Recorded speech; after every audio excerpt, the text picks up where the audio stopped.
Imaginez ça, vous êtes sur la plus grande scène du monde, des dizaines de milliers de personnes hurlent votre nom, vous avez un Grammy, des milliards de streams, tout ce dont un artiste peut rêver. Pourtant, chaque nuit en rentrant chez vous, vous êtes seul face à un ennemi qui connaît tous vos secrets. Un ennemi qui porte exactement votre visage. Cet ennemi, c'est celui de Tyler et il s'appelle Blurryface.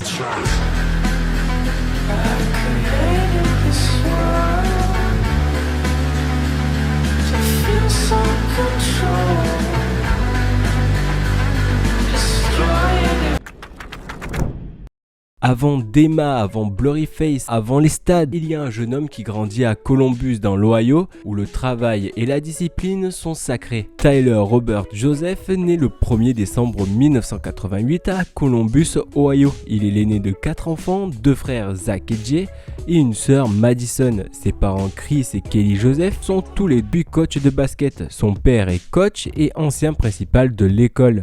Très tôt, ses parents lui inculquent la valeur du travail à l'extrême. À seulement 6 ans, sa mère lui fera lancer des paniers de basket tous les soirs s'il veut manger. Cette rigueur marquera Tyler pour toujours. Adolescent, Tyler sera un excellent joueur de basket. Il jouera en tant que pilier pour Worthington Christian High School. Il aura même une bourse universitaire pour rejoindre l'université Otterbein. Mais quelque chose va radicalement changer pour Tyler. Un soir, il voit un rappeur se produire dans un petit club et ce moment-là va le marquer pour toujours. Il décidera donc de refuser la bourse et de se lancer à fond dans la musique. Il va rentrer à l'Ohio State University en théâtre et c'est en 2009 qu'il va lancer 21 Pilots avec 2 autres amis à lui, avec le batteur Chris Ali et avec le bassiste Nick Thomas.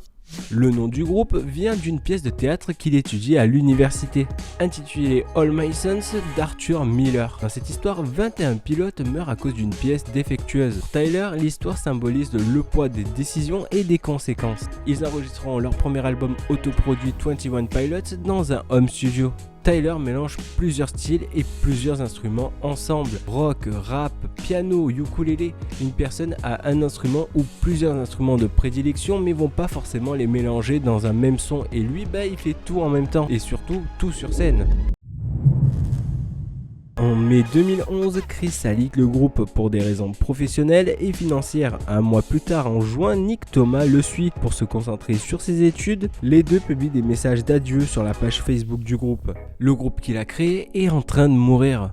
Il est dévasté et beaucoup à sa place auraient abandonné. Et même s'il est tout seul, il va quand même décider de continuer. Heureusement pour lui, Josh Dunn, batteur autodidacte travaillant dans un Guitar Center, décide de rejoindre Tyler parce qu'il était fan du groupe. Donc Josh, lui, il quitte son job, il annule son déménagement à Nashville.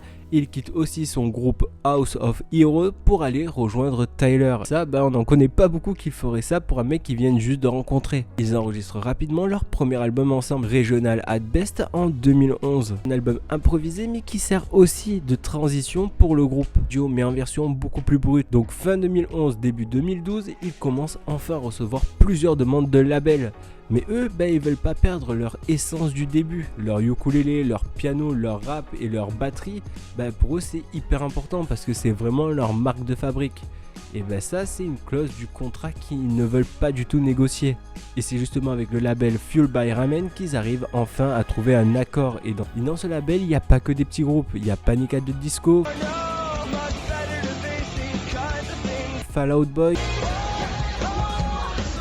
des noms quand même assez incontournables. En juillet 2012, ils sortiront justement leur premier EP sous le label Fueled by Ramen, 3 Songs.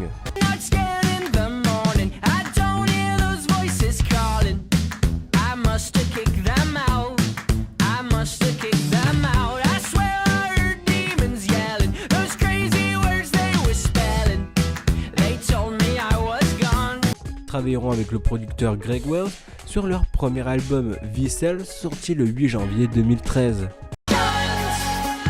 Vessels, ça veut dire quoi?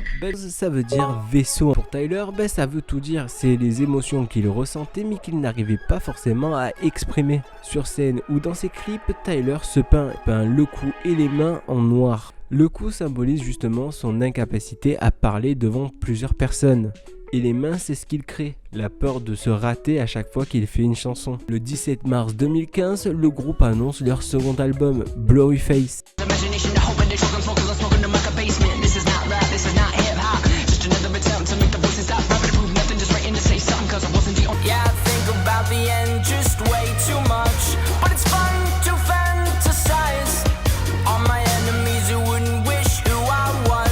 Leur premier single Fairy Local sort le même jour. Et le 17 mai 2015, l'album sort au complet. C'est grâce à cet album qu'il va pouvoir créer son lore. Après 2 ans de tournée interminable, le groupe donne plus aucun signal. Silence radio après plus de 2 ans de concerts interminables. Aucun post et aucune interview. Tyler et Josh s'isolent pendant plus d'1 an pour pouvoir sortir leur nouvel album Trench.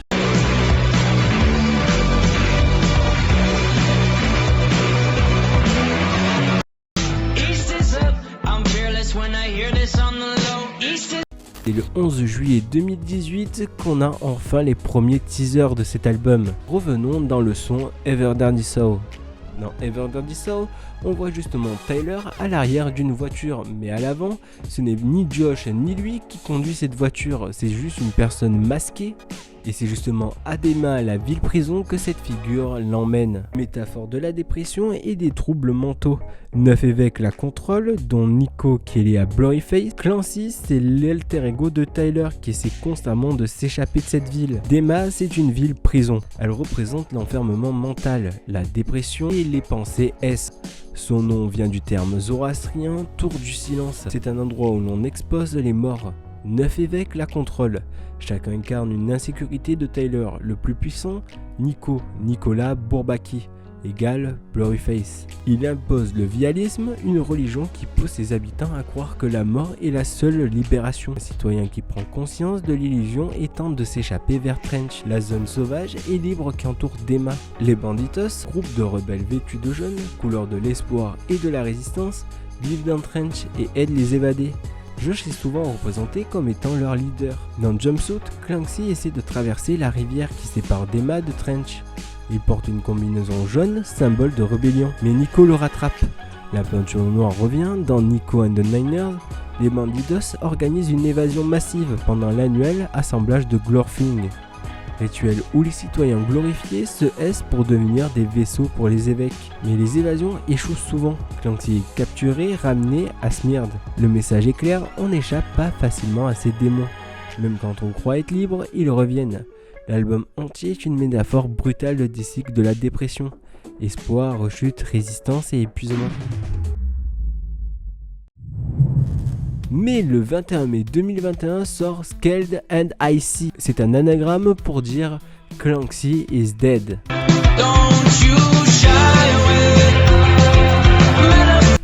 Après son évasion, Clancy est repris. Les évêques l'obligent à produire de la propagande pour Dema.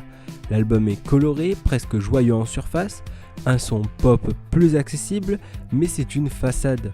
Pendant le Scaled and Icy Livestream Experience, il est forcé d'animer Good Day Dema, une émission de propagande. Les hôtes Sally Sackhaver et Dan Easton sont des corps possédés par les évêques Glorious Gone, citoyen S, dont les corps sont saisis. Clancy profite de ce moment pour semer le doute chez les citoyens. Il utilise son pouvoir grandissant pour posséder le corps de Keon, un évêque plus bienveillant, et déclenche un incendie dans Dema, temporairement vers l'île de Volsoy.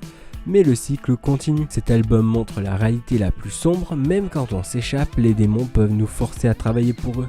Encore une fois, le 24 mai 2024 sort un nouvel album nommé Clancy. Clancy a maintenant acquis un pouvoir similaire à celui des évêques, la capacité de seizing. Il retourne volontairement à Dema pour libérer les citoyens. L'album est plus rock, plus agressif et plus émotionnel. Marque la confrontation finale avec Nico. Dans Paladin Strait, Clancy traverse le détroit pour affronter directement les évêques. Il gagne en puissance mais la fin est ambiguë. Il est de nouveau face à Nico dans la tour. Le combat n'est jamais vraiment terminé. Mais là vous commencez à comprendre, le 12 septembre 2025 sort un nouvel album nommé Preach. Un album qui conclut enfin la saga qui dure depuis plus de 10 ans. Le premier single de Contract, en juin 2025, montre le dilemme interne de Clancy, rejoindre définitivement les Bandidos ou céder aux évêques. Breach représente la rupture finale des murs de Dema. Clancy assume son rôle de leader des Bandidos. Les thèmes culminent, acceptation, résilience et la réalité que la bataille contre ces démons est continue, mais qu'on peut les briser. Avec cet album, Tyler ferme le chapitre Dema, Clancy et Blurryface. Le lore commencé avec Blurryface en 2015 trouve sa résolution après une décennie de construction narrative via album, clip et livestream et le site d'Ama.org. Aujourd'hui, Tyler et Josh sont pères de famille, le groupe tourne toujours dans des stades, mais la musique reste leur thérapie publique. De la chambre de Columbus aux batailles contre Dema, 21 Pilots a transformé l'horrible en art. Leur histoire nous rappelle que les démons ne disparaissent pas toujours, mais qu'on peut apprendre à danser avec eux.